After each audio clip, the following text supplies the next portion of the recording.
ಮಾಡಿ ಅಲ್ಲೊಂದು ಕಣಿವೆ ಇದೆ ಅಂತ, ಕಣಿವೆ ಸಿದ್ದಗಿರಿ ಅಂತ, ಸಿದ್ಧಾರೂಢರಿಗೆ ಆರೂಢ ಜ್ಯೋತಿ ಶಕ್ತಿ ಬಂದಂತಹ ಜಾಗ, ಅಗ್ನಿ ಸ್ವರೂಪ.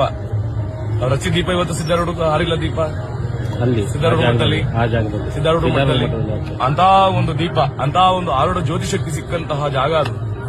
ಒಂದು ಗವಿ ಒಳಗಡೆ ಹತ್ಕೊಂಡು ಹೋದ್ರೆ 1,000 ಗವಿ ಒಳಗಡೆ ಹೋಗ್ಬೇಕ್ರಿ. ಇವತ್ತು ಇದೆ, ಸ್ಟಿಲ್ ಇದೆ. ಮತ್ತೆ 1.5 ಕಿಲೋಮೀಟರ್ ಬೆಟ್ಟ ಮೇಲಿದೆ. ಆ ಬೆಟ್ಟದ ಮೇಲೆ ದೀಪ ಹಚ್ಚೋದ್ರಿ. 5 ಕಂಬಗಳ ದೀಪ ಇದೆ, 5 ಲೈನ್ ಕಂಬ ಇದೆ.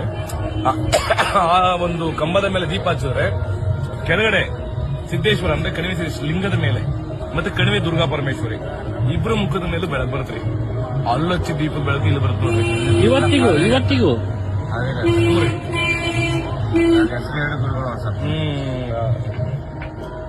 ಕಣಿವೆ ಸಿದ್ದಗಿರಿ ರಟ್ಟಿಹಳ್ಳಿ ಅಂತ ಬರುತ್ತೆ ನೋಡ್ರಿ. ರಟ್ಟಿಹಳ್ಳಿಯಿಂದ ಒಂದು 4 ಕಿಲೋಮೀಟರ್ ಒಳಗಡೆ. ಬಹಳ ತಪಸ್ವಿ ಜಾಗ.